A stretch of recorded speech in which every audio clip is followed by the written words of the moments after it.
good morning to all of you for waking up on Sunday morning and making it here, perhaps after church service. Or Well, I think the church services are still going on. Still going on. Yesterday, they had a 10 a.m. session for me as well, and by 10:30 it was full, so we'll still expect people to wander in.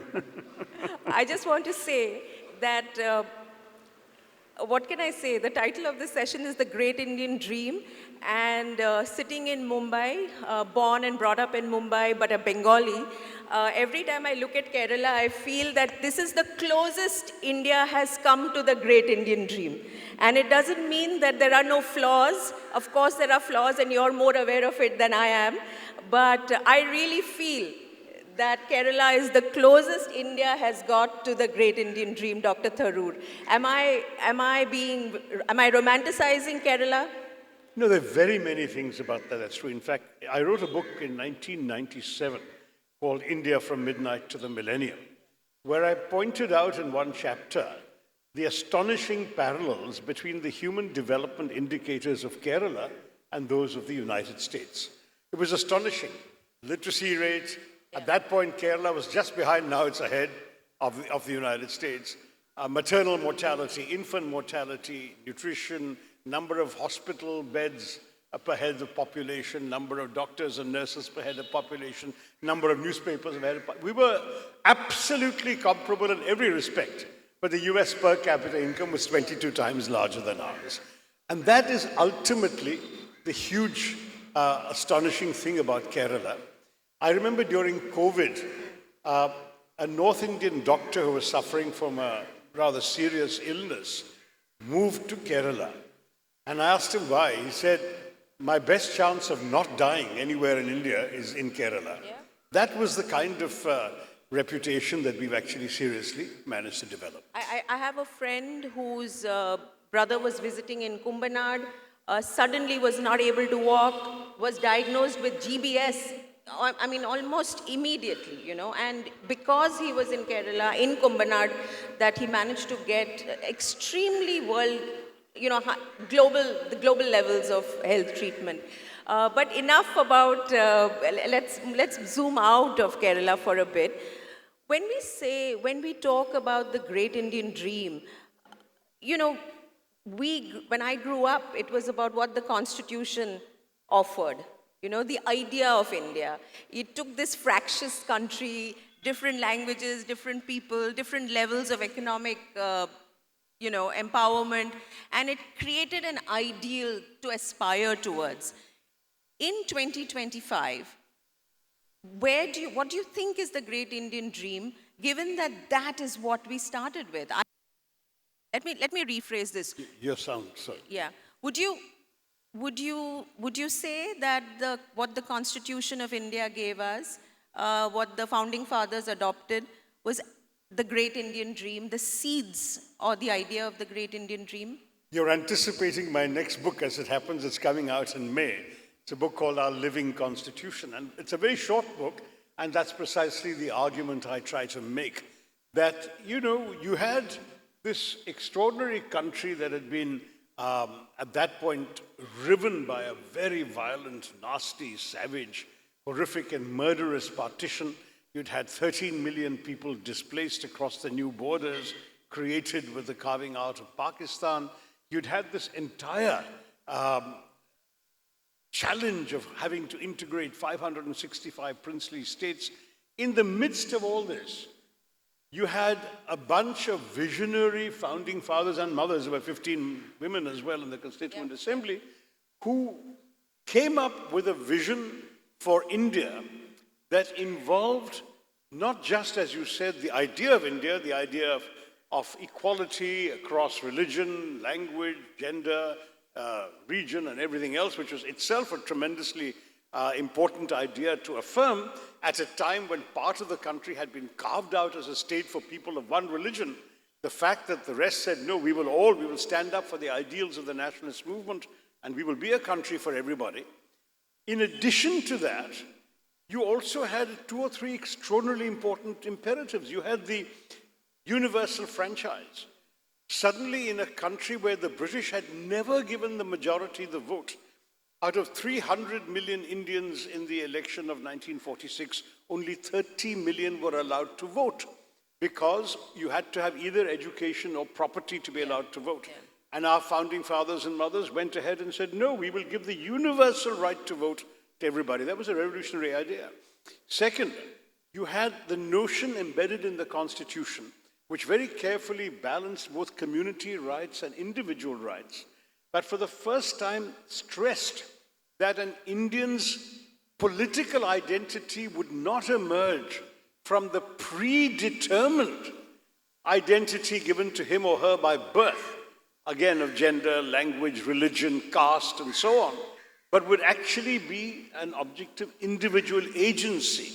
The individual was empowered for the first time in the Constitution to think of himself or herself as determining their own destiny through the process of elections, of exercising democratic rights, and at the same time, the historic acknowledgement that there were some communities, in particular the scheduled castes and tribes, the so-called Harijans in those days, now Dalits in particular, and the Adivasis, who had suffered and been discriminated against for so many millennia that they needed special affirmative action. So the world's oldest and farthest reaching affirmative action program was written in for those communities, which would reserve for them places in government jobs, in medical colleges and universities, and even in parliament. So that became and the final new thing was this extraordinary idea that particularly mattered to Dr. Ambedkar and to Jawaharlal Nehru, that the Constitution would become an instrument of social change. As Jawaharlal Nehru said memorably, as Dr. Ambedkar said memorably, our Constitution is going to place a layer of democracy on the topsoil of an India that is essentially undemocratic, by which he was referring particularly to caste discrimination. But that too became a new idea.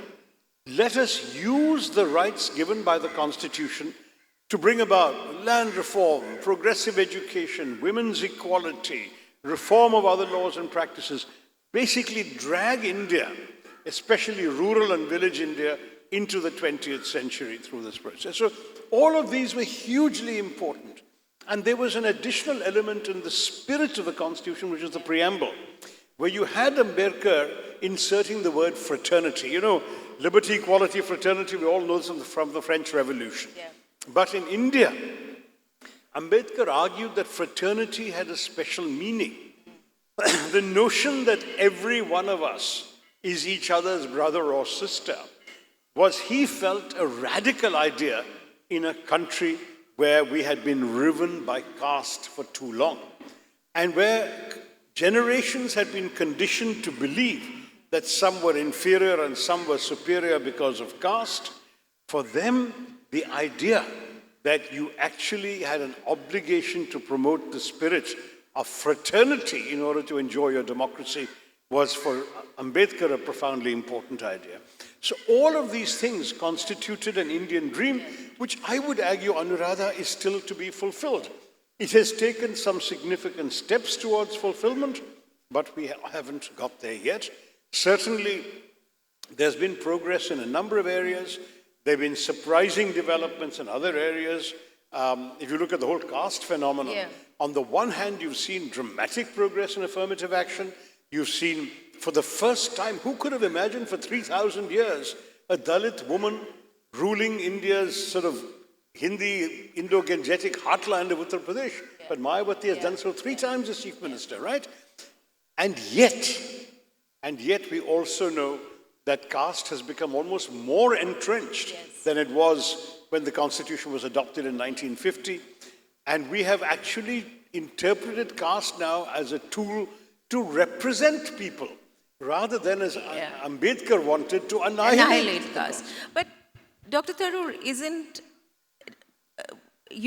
this caste becoming more entrenched, and the idea of fraternity and Dr. Ambedkar's great desire for the annihilation of caste, isn't it the fact that caste has got entrenched, shouldn't we lay it to the doorstep at the door of all politicians in India and Yeah. political parties. Absolutely. Every party has played along. In fact, it's amusing to read what Nehru and Ambedkar wrote in the 40s and 50s. Nehru actually thought caste would disappear. He thought this was an old-fashioned idea that had no relevance in the India of the 20th century. But his own party was busy trying to identify peoples by caste in order to give them tickets to fight elections. And that practice continues in every party. Everyone said that we have to ensure that people are represented according to their caste because the voters will vote according to caste. And that has been, in many ways, I think, a disappointment, at the same time, a revelation. I mean, you look at the analysis of any election verdict, most recently Delhi, of course, and there seems to be absolutely no qualms anybody has. I mean, I guess you're pragmatic, and therefore you have to. But the caste composition of that verdict and in success is just so, I don't know. Delhi is not a great example. No, not of that. Delhi, but Delhi, I think the issue was not so much caste, but other kinds of social divides. For example, if you look at the fact that the Aam Aadmi Party got 44% and the BJP got 47%, that 44% was anchored very heavily in the lower class, not caste. The poorer people, irrespective of caste and irrespective of origin. Whereas, say, BJP did well amongst the Purvanchalis who had come to Delhi, had jobs, were paying taxes and so on. They went for the BJP. So you got different kinds of segments, and of course the elite, the upper middle class all went for the BJP. So I think you can say that Delhi may be slightly different, but even Kerala is very much vulnerable to the appeal of caste. And certainly we know that even in Kerala, all parties, even the communists who are ideologically opposed to caste, will give tickets to people on the basis of caste. And so this is not at all surprising, because the assumption is that there will be a greater challenge for a person of the quote-unquote wrong caste in a particular area to attract the support of voters. So what we have to do as voters is we have to change. We have to become a little more broad-minded ourselves and create for ourselves the opportunity to be thought of as truly exercising the individual choice and individual agency that the Constitution gave us. So one quick follow-up on caste, I can't resist it. Your party is advocating the caste census. What do you feel about that in the context of the reality of caste, as well as the ideal of the Indian dream, which is of a caste-less society? Now, as a loyal member of the party, of course, I support the party's stand, but I will explain why. I think that it is essentially accurate to have a picture of what the real numbers are. So many benefits in our country, so many political calculations in our country are made on the basis of people's caste. So why shouldn't we know exactly what the numbers are? They will vary from state to state. They may even vary within states. But to get a broad picture of how people are perceiving themselves, I think people should be allowed to self-identify. Somebody may think that a particular caste identification is more important to them. Somebody else may feel their religious identification is more important. Somebody else may feel their subcaste is more important. Let's see how people identify themselves. And as the Congress Party and Rahul Gandhi have been saying, let's also give it a socio-economic dimension. Let's not just count what caste people are, but let's also find out how well off they are or are not. And that's, again, an important objective of the exercise. What we do thereafter is where there may be room for discussion. But having an accurate picture, how can anyone object to? So the founding fathers and mothers laid down a vision of the great Indian dream. I think that's fair to say. In 2025, politically, where is India on the path of that great Indian dream? Why just politically, socio-politically? No, the dream has shifted a bit. I think, to be very honest... What's the dream today, Dr. Tharoor? Well, I would say that if you look at the last 10, 11 years of BJP rule, which has shaped the nature of the dream, they have fairly clear planks on a number of areas. On the economic side, it's a much more materialistic dream. They have consciously said that India has to grow economically. They have sought to appeal to the aspirations, the aspirational goals of many people, particularly the middle class and above. But they know that's not enough to win them a majority, and they have therefore buttressed that with this Hindutva appeal in order to consolidate Hindu votes amongst the lower castes. And that's linked to a number of other things, including, for example, an interesting appeal to the OBCs by portraying the Prime Minister himself as an OBC who's arisen from humble background. So the nature of the dream is now, we are going to create an India for you where you can be anything you want to be, so long as you're Hindu. And I think that it's an interesting mutation of what they've tried to do. The problem with that great Indian dream is, number one, it doesn't take into account those who are really too poor, too marginalized, and too disenfranchised. I don't mean in terms of the vote, but in terms of everything else, to be able to have the aspirations that the government is selling. The tech stack is a great idea, but if you can't even dream of owning a phone, let alone having access to a computer, how do you access the tech stack? You may well be able to sort of talk about very important ideas that could benefit the poorest of the poor. Make in India, if it had worked, would have employed a lot of relatively unskilled, uneducated people, but it didn't work. It's hardly created any new manufacturing in India. And therefore, they are being left out to some degree of the aspiration. And the minorities. Now, here in Kerala, 47% of our population are the so-called minorities. Fortunately, our minorities don't have a minority complex. They just see themselves as Keralites. No. It makes no difference in Kerala whether you are a Christian, a Muslim, a Hindu, or anything else, because you're a Keralite.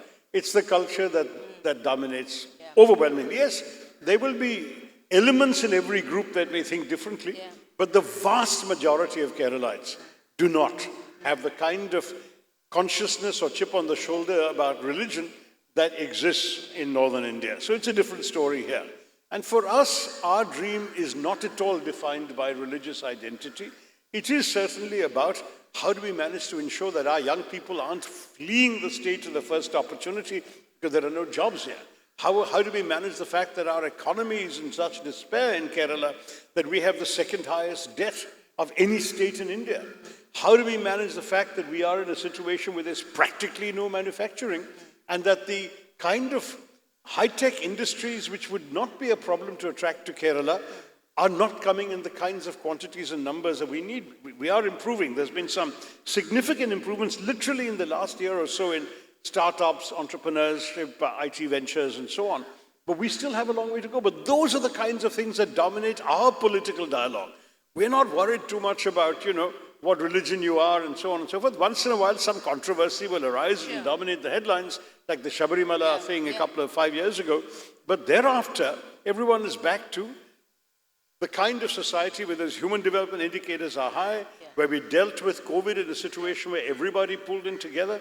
Kerala was the one state where in those early days when the lockdown was extremely severe and you literally couldn't venture out of your home if you were suspected to be a carrier, the police would come to your home and deliver your groceries. It was unbelievable. No other state in India did that. But Kerala has this kind of extraordinary civic culture. And I must say that we have a lot to celebrate in this state, but we also have a lot of challenges. And those challenges are principally due with the fact that we are aging as a state. We're the first state in India to have lost population. There was no 2021 census, but had there been, we would have been the only state in India to have lost population since the 2011 census. And secondly, our young people are just, as it is, there are not enough of them being born, and whatever they are leaving the state. That has to be reversed. So, what is the Indian dream today for the individual, you would say? I came into the job market as a young adult in the early 90s. I didn't know what caste I was. I didn't have to know. That's a privilege. If I can say I didn't know what my caste was, it's a privilege living in Mumbai, growing up in Mumbai in a middle class household. Same story with me. And I felt that this is it. I'm living the Indian dream because with economic liberalization, industries opened up, sectors opened up. I didn't have to worry about who my father was or was not, who my mother was or was not. And I was able to make a career in the media purely and entirely because of the opportunities that were available. And then the hard work I put in. I thought I was living the great Indian dream. I don't know whether a 20, 24-year-old, 25-year-old today can say that. Yeah, I mean, first of all, you were at the sunrise of the great liberalization, when suddenly opportunities opened up that hadn't existed. Today's generation, I mean, those who are almost 30 today, have grown up taking that for granted. In fact, when you're almost 30, almost 35, because it goes back to 91. And for them, therefore, they already had these opportunities. They had many more subjects to study than you and I did. And certainly I'm older than you, so I certainly had very limited opportunities, both in terms of what I could study and what careers I could aspire to. You had very much more because you came of age when those careers were available. But these kids, these are all there, and frankly, they're all occupied. So now it's what next? What are the new opportunities? And let's face it, nationally, our population is in a curious kind of cusp. On the one hand, we are a country with the largest population in the world. We've overtaken China last year. And what is more, we're going to keep expanding the gap with China, and we're going to be growing. I gather the demographers are predicting India will reach 1.7 or 1.8 around the middle of the century before we plateau and then start to decline. By 2100, 80 years from now, India's population will have gone down to 1.1 billion. That's the demographic projection. But in the meantime, right now we are in a demographic sweet spot. We have an opportunity to actually create the so-called demographic dividend if we can be what China was a generation ago, the work engine for the world. But you can't be that if people aren't willing to invest in your economy and create jobs. But we have the talent. The talent we have, with two caveats again. First, let me finish the first sentence and I'll come back. Sure. When capital was fleeing China after COVID, and there was a so-called China +1 strategy, India was the first country everyone thought of would take advantage of this. We only got 10% of the capital that fled China. Everything else went to countries like Vietnam, Malaysia, Indonesia, and not to India. Basically because our regulatory environment, our land scarcity, and our infrastructural deficiencies put investors off, and foreign money said it's safer to invest in places like Vietnam, Malaysia, and Indonesia than to invest in India. We have to change that perception. That is one big challenge for your Indian dream. The second thing that we have to be conscious of when you asked about the young people with talent, talent is not lacking. Amongst a certain segment, education is not lacking. But overall, if you take the youth of this country, our skill deficiency is stunning. It is estimated that of our entire labor force, only 3% are qualified to do a job. 3%. By comparison, it's 82% of blue-collar workers in Germany have diplomas, certificates, and so on. In England, I think it's 68%. So you're looking at European countries where people are prepared to actually enter useful professions right through school and college. We diagnosed this problem, and I remember during my very brief stint in the education ministry, I made speeches about how important skill development was. I challenged the big private sector companies to open vocational training institutes so they could actually train people from outside. Our country's deep flaw, frankly, which is also reflected in the caste system, is that if you want to be a potter or a cobbler or a carpenter, you better have a father or an uncle who's a potter or a cobbler or a carpenter. Nobody else is going to teach you. Now that has to change, because in a country our size, it's absurd. We have actually a shortage of masons. We have a shortage of plumbers. We have a shortage of certified electricians. There's so much need to be done. As the population grows, more construction, more living arrangements are needed. Where are the skilled labor to do it? So skilling is still a major challenge, and I have to say that though we diagnosed it in UPA 2, we didn't survive. And the BJP government leapt into this. They did one good thing. They tried to merge a lot of different overlapping ministerial responsibilities into one Ministry of Skill Development, but its track record has been disastrous. They've kept changing ministers because no one has succeeded. Indians are no more skilled than they were when BJP came to power. The grand total of increase in skilling of the labor force is 0.1% in the last 11 years. So skilling has been one big failure. Yes, we have young people. Yes, we should be able to use them, but we need to skill them so they can take advantage of the job opportunities the 21st century offers. When you look, what made headlines recently were those images of illegal Indian immigrants to the US deported back here. And of course, a lot is said, and rightfully so, about the fact that they should not have been sent back in restraints, not in a military craft and all of that. But my question emanating from that is a little different. There still seems to be this great desire to participate in the American dream, even though you're not naturally an American. What is it that India seems to not offer? I was trying to read the stories of those people who've come back, the 100-odd people who've come back, and I wasn't able to understand why they fled. Why did they go through so much pain to go to the US illegally? Well, I think, Anuradha, it's not too difficult to understand. I actually wrote an article about all this last December for an international opinion syndicate called Project Syndicates. If you Google it, you'll find it. And I asked precisely the question Anuradha is asking now. The fact is that many of those who go off to America are attracted by the success stories of the diaspora in countries like America, but they would not qualify for a legal visa. Very often they wouldn't pass the basic English language examination. Secondly, they could not convincingly be able to demonstrate qualities that should get them a job. But what they're told by people is, bhai, just come and disappear into the woodwork. You start off as a waiter or a taxi driver or whatever, and in due course you'll be putting thousands of dollars in the bank, and then you can upgrade your life. Your children will get education, they'll grow up, they'll be successful members of this country. And so it is not just the poor and the desperate who are fleeing, like the Africans getting on boats and fleeing to Europe. These are very often people who have paid agents, these criminal agents, up to 1 crore of rupees to smuggle them in through Canada or Mexico into America. 1 crore of rupees, this is insane amounts of money. There are many people in India who would live a very happy life for the indefinite future on 1 crore of rupees. And here are people mortgaging their homes, selling their lands, their animals, and so on, and pushing off with loans. And they're told, doesn't matter if you spend all that, because within 2 years you'll make that back. And so they take this risk and go. And of course, those who have made it back are all completely, bitterly regretful. But they're only the tip of the iceberg. There's so much more there. But I do ask also the question, why is it that we can't give them the same hopes here that can retain them in India?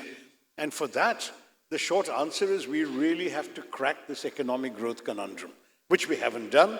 And this is where, when you talk about the dream, and I might answer you that the dream is a materialistic dream, the material content of that dream is not yet reaching enough people to be able to keep them here. Whether it's in Kerala, whether it's in Punjab, whether it's in UP, the same problems exist. And sadly, many of the people who left are Gujaratis, by the way. Yeah. So, Dr. Tharoor, when we talk about the great Indian dream, this is the picture from the inside. When you dream, when you have aspirations and ideals, and that's what I'm hoping, that's what I'm interpreting dreaming to mean, or the idea of the great Indian dream, it comes up against what the rest of the world is dreaming. And today the rest of the world, in America, in fact, seems to be, I don't know what it's dreaming anymore. Multilateral organizations are under threat. What the rules-based framework is, it doesn't work. What is this framework? The statements President Trump made about Gaza recently, what Israel has managed to get away with in Gaza, all of this, when you look at this, Dr. Tharoor, what is the Indian dream? How is the Indian dream going to be impacted by the changing dreams of America and other global powers? But in an increasingly globalized world, of course, our dream is going to be impacted by the dreams of others. And I should say that the great sort of dream of 1945, when after a near half century, of countless civil wars, mass expulsions of populations, 2 world wars, the Holocaust and Hiroshima. After all that, the great leaders at that time, the visionary statesmen and stateswomen at that time said, never again. Let's create a world order that will keep the world at peace and free to develop. And let's face it, however much you discredit it, for the last 80 years, it has pretty much worked. The world has developed. Colonialism has disappeared. Poorer countries are no longer as poor. Illiterate people are no longer as uneducated. You've got so many good stories, so many diseases have been tackled, curbed, controlled, in some cases eradicated, like smallpox. So there's a huge amount of stuff that has happened in these 80 years that were made possible by global peace and by this rules-based international order. But yes, now we are finding that there is a backlash, that they have the luxury of being able to think more selfishly, and they're able to say that, we just put ourselves first. Why, for example, American voters are asking, are we voting for governments that are exporting our jobs to Shanghai or Bangalore for that matter? Let's keep the jobs here. Let's make sure that our people can work. If you look at America, there's an area that was a big principal industrial area around Michigan, Chicago, Detroit, all these places, which is now called the Rust Belt, because all these factories are rusting. There is no one to work there because all the cars and automotive parts and other things that were manufactured there are now being manufactured abroad, in Japan, in China, in Korea, and so on. And it's much cheaper for the American consumers, so the American consumers are happy to buy it. So why is Mr. Trump obsessed with tariffs? He wants to create a situation where it's not that cheap for American consumers to buy imported goods, and he wants thereby to encourage more domestic manufacturing in America. But unfortunately, world history teaches us this is a recipe for disaster. This is exactly what countries did at the time of the Great Depression. They all said, we have to protect ourselves first, so they raised tariffs, raised protectionist barriers. The result was economic chaos, mass poverty, soup kitchens, suicides by Wall Street investors, and finally the Second World War. So the answer has never really lain in tariffs and protection, but everyone has instinctively turned to think of themselves first, and Mr. Trump is an embodiment of that. So I do think that we're going to face some challenges, no doubt about it. Will that affect our ability to aspire? Yes, it will, because, for example, one of the key ingredients of economic growth for any country has to be increasing its exports. So we get money in and we manufacture more than we need of various kinds of goods so we can sell them to foreigners. That's a commonsensical way of understanding the economics of export. The problem is, if the Americans put up tariff barriers and no one wants to buy our goods, or very few want to buy them, and they lose their big advantage of being cheaper than the American equivalent, or even for that matter, the European or Korean or Japanese equivalent goods, so that we would sell better in the American market. But tariffs come, then we can't do that anymore, and that becomes a real question. So these are amongst the challenges facing our economic diplomacy. So in this sort of, all eyes will be on Prime Minister Modi when he visits President Trump, and they have their bilaterals. Already there's talk about tariffs on Harley Davidsons and perhaps bourbon whiskey, being lowered. This Harley Davidson thing is a total non-issue. I know Mr. Trump held it up as an example because I gathered the Harley Davidson makers have backed his campaign.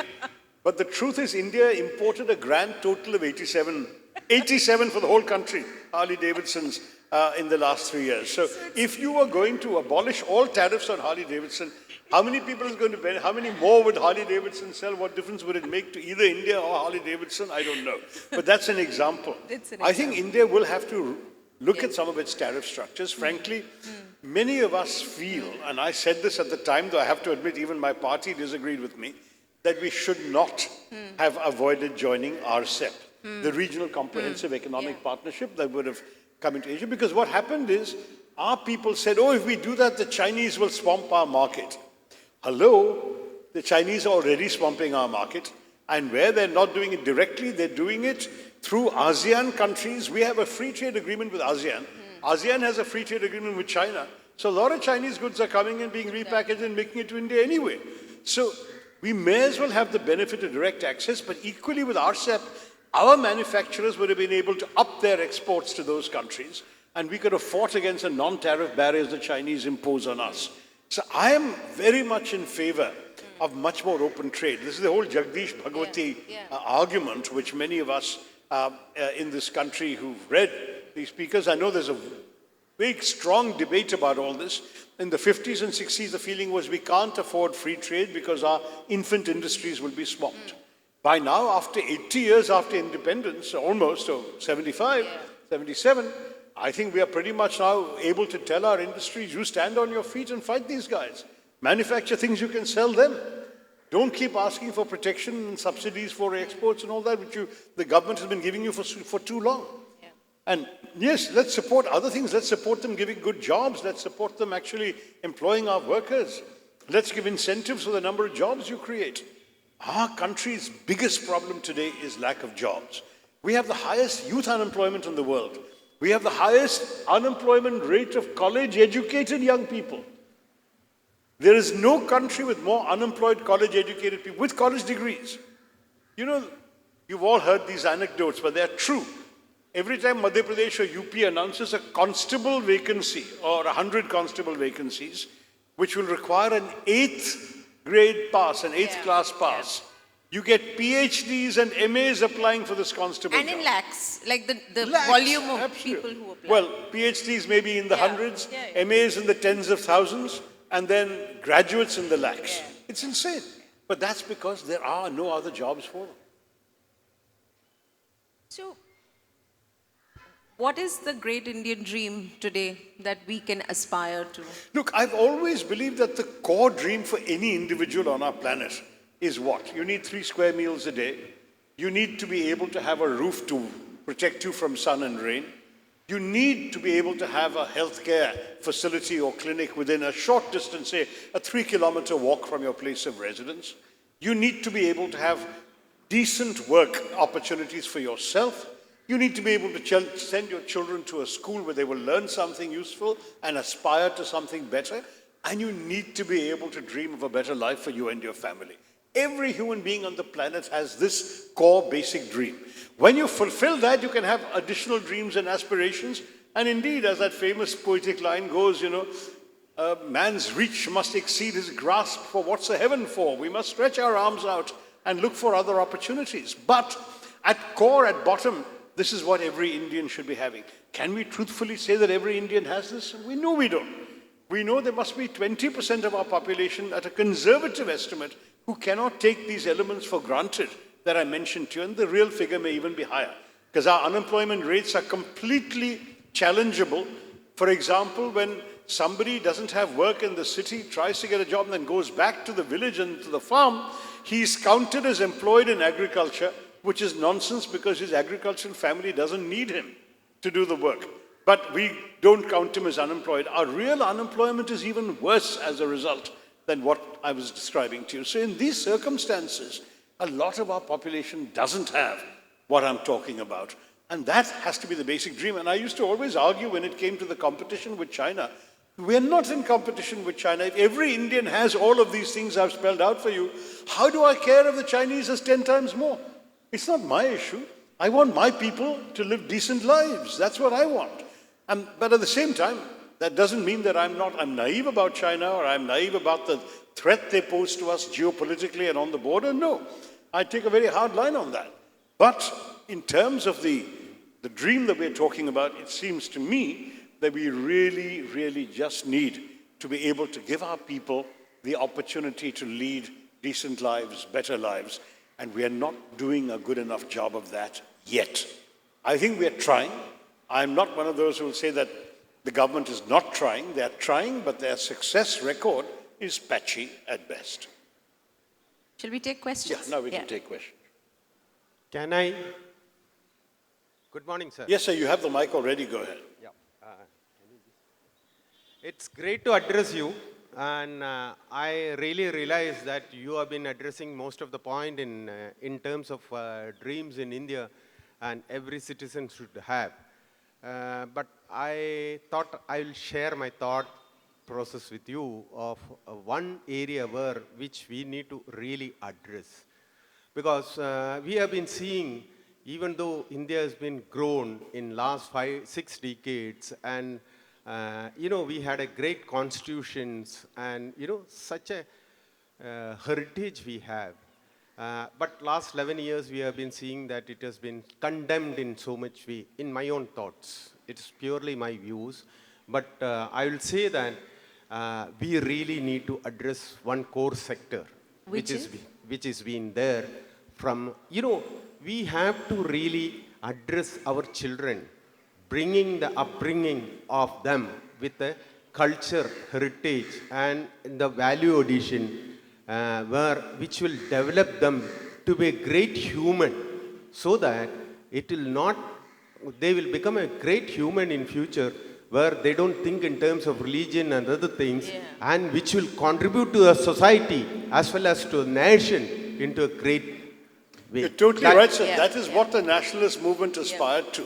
The nationalist movement so fought for freedom above all distinctions and differences of caste, region, language, religion, you name it. All of those things didn't matter. We were Indians, we were fighting for our nation's freedom.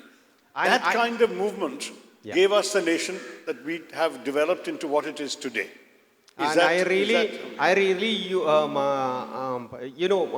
understood one of the point which you have been highlighted, that where we had a skill ministry which has been not doing anything, contributing to mankind and human development, which is to be addressed in a very big way.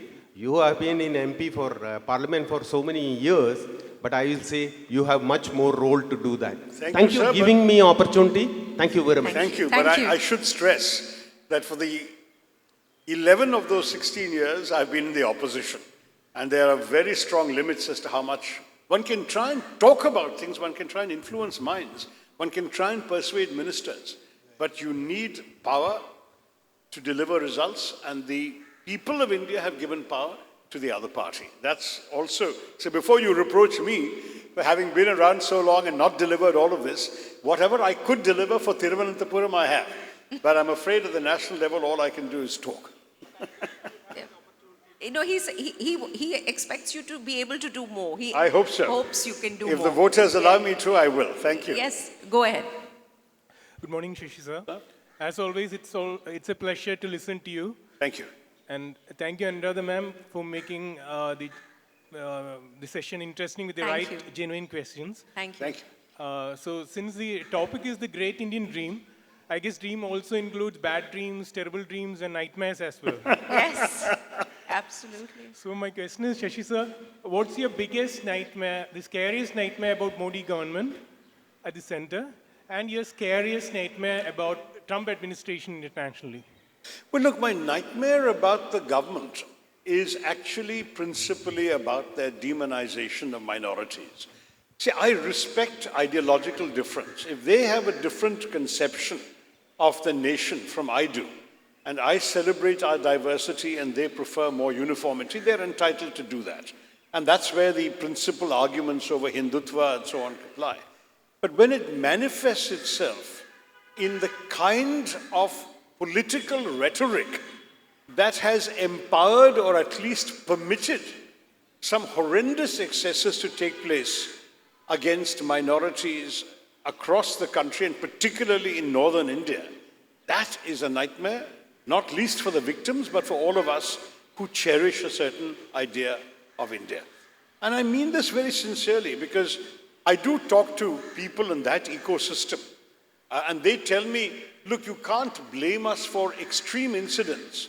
We are not the ones doing that. To which my counter argument is, you are enabling it. Your own rhetoric legitimizes those who would tie a Muslim to a tree and flog him to death if he doesn't say Jai Shri Ram.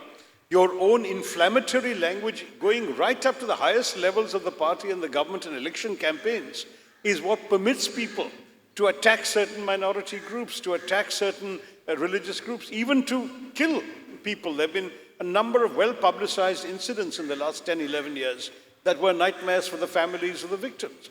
Why do you allow this to happen? Or conversely, if you say you're not responsible for it happening, why don't you condemn it overtly when it happens? Have we heard a condemnation of any of these violent incidents from the top of the government or the Hindutva ecosystem? We haven't. And this is, to my mind, the biggest nightmare. As far as Mr. Trump is concerned, I think the worry we all have is his unpredictability. No one knows what he'll say next and do next. I mean, for 80 years since World War II, state sovereignty has been taken for granted as the most basic building block of world order and governance, right? And yet, today he says he wants to take over Greenland. He wants to control the Panama Canal, which is on Panamanian territory and has been ceded to Panama 30 years ago. He wants Canada, an independent sovereign country, to become the 51st state of the United States. It's unbelievable. Some of the most basic things no longer seem to matter when Mr. Trump is talking. So it becomes very, very difficult to, for any country to actually Have a figure out. strategy also. I mean, no, you can have a stand. Yeah. I think we all have No, stands. strategy, like to to- have a yeah, strategy, yeah. because you don't know what he's going to say and do next. 2 days ago, he suddenly announced that he wanted Israel to hand over Gaza to the United States and they would build a Riviera on the Mediterranean. Hello? Whose land is it? There were people living there, 2.5 million people living on that territory for the last centuries, hundreds of years. What about their rights? Inconsequential to Mr. Trump. So it's a very peculiar kind of situation. No one has ever seen a major world leader, in this case of the most powerful country on the world, talking in such an unpredictable manner. So how any of this will go and where it will head is what no one really knows. And because others are bound to reciprocate or retaliate or at the very least to shield themselves, the world itself may spiral downwards. You take tariffs. If he starts imposing tariffs, there will be counter tariffs imposed. World trade will go down. All economies will become poorer. Jobs will decline. We may have another depression. It's an extreme scenario, but no one seems to have thought through how these things eventually end. Or you look at a situation where he threatens a country by wanting to take over its territory. What happens if that country decides to resist? What happens if he doubles down? What happens if a war breaks out? I mean, you never know. All of these things are part of the unpredictability that he's thrown into the mix of the world, for which I don't think any one of us can have a sensible answer, because all answers in these things can only be rational, and we're dealing here with something very irrational. These were great questions, actually. Thank you. This is Thiruvananthapuram. You'll get very good questions always, I promise you. Yes, sir. Now the Chinese become very prosperous. They are thinking of greater China, like Trump is saying now. Not only Arunachal, even the eastern city of the Russians, Vladivostok. I remember reading that Vladivostok was once part of China or Chinese empire, Chinese civilization, at a time when Russia was not existing. And 1912, Sun Yat-sen, the first republic president of China, said, not only our country, that means China, other regions, he said regions, not country, Vietnam, Korea, even Indonesia should come under our control. So this is the dream of the Chinese. Do we suggest that India also has similar dreams like that? Because one of the very important VIP of India, I read his statement saying not only India, up to Afghanistan is part of India. Because ancient Mauryan Empire consists of Afghanistan. The Akhand Bharat idea, yeah. But the truth is, the civilizational idea of India has never extended beyond the Himalayas and the seas. So even the vast empires you're talking about extended as far west as Afghanistan and as far east as Myanmar, but that was it. And I don't think today there is any political party that seriously wants or even seriously imagines those as part of the Indian dream. India certainly has no ambitions beyond. China is an aggressive and expansionist power. For example, Tibet was never part of China in the last 3,000 years except for a very few decades. Most of the time, Tibet was completely free of Chinese control. And yet, China's claims to Arunachal Pradesh rest on an imaginary conviction that Tibet has always been part of China and that Arunachal Pradesh was once part of Tibet, southern Tibet, for a period of time.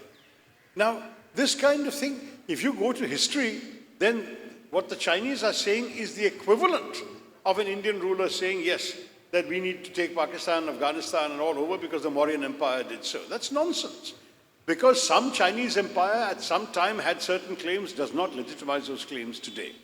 And that's one of the reasons why the post-World War II world order created sacrosanct borders.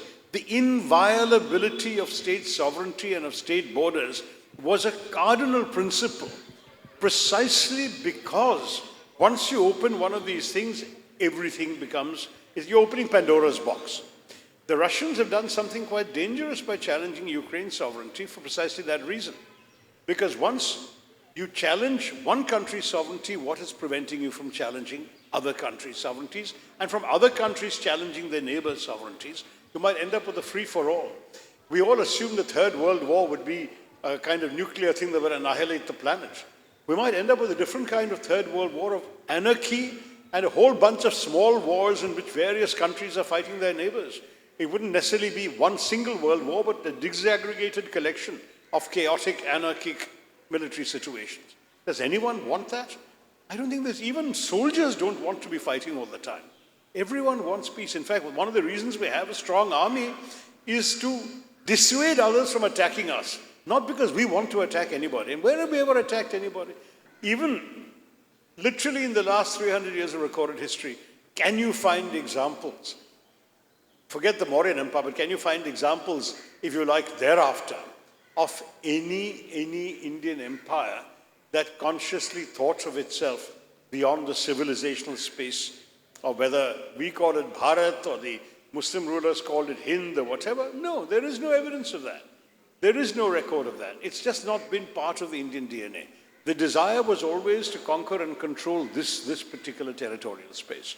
So I honestly think that no one has anything to fear from us, except, yes, some of our immediate neighbors do feel that we are perhaps being too big brotherish with them, with Nepal, with Bangladesh, with Bhutan, with Sri Lanka, with Maldives. There are tensions. They want to maximize their options to have other people to play off against us, just as the Americans would like to have us to play off against the Chinese. So all those games will go on.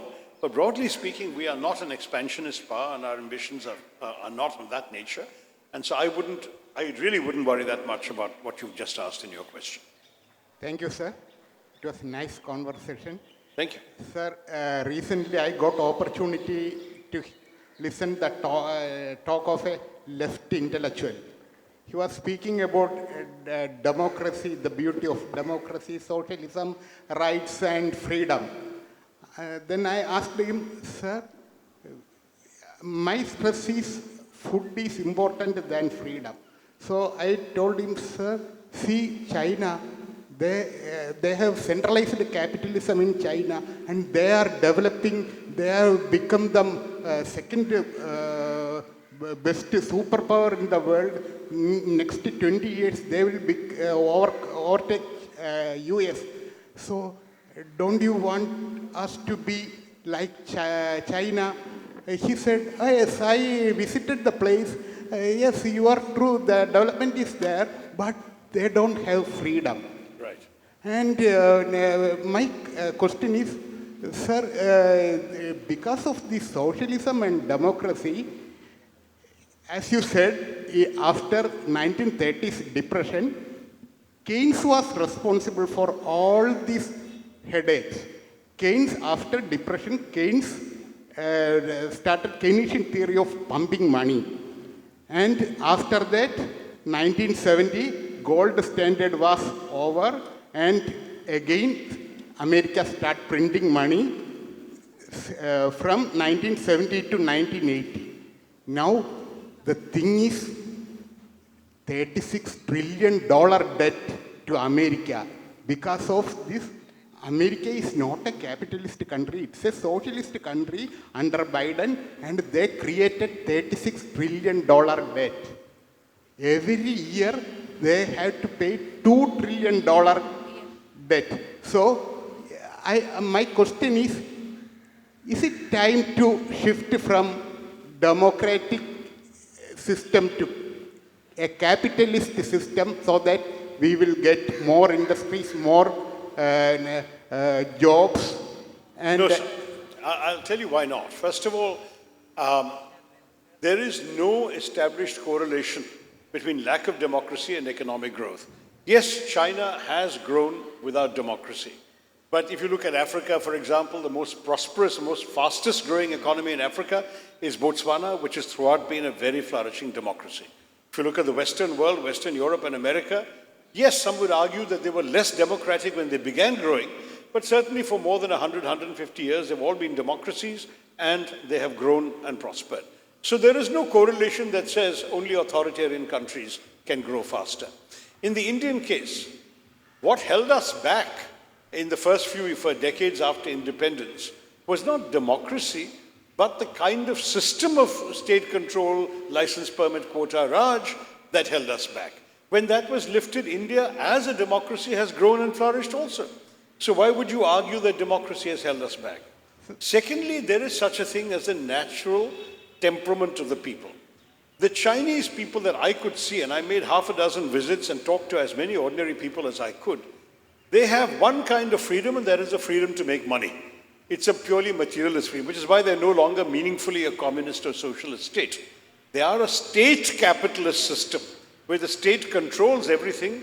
There is no dissent, there is no freedom of expression, there is no freedom of speech or press, but there is freedom to go and make money. So most Chinese people I speak to didn't care about the fact that they couldn't express their views. They said, that's not our business. All we want to do is the government should make it possible for us to have a good job, good salary, or to make us free to invest, start a business, make profits.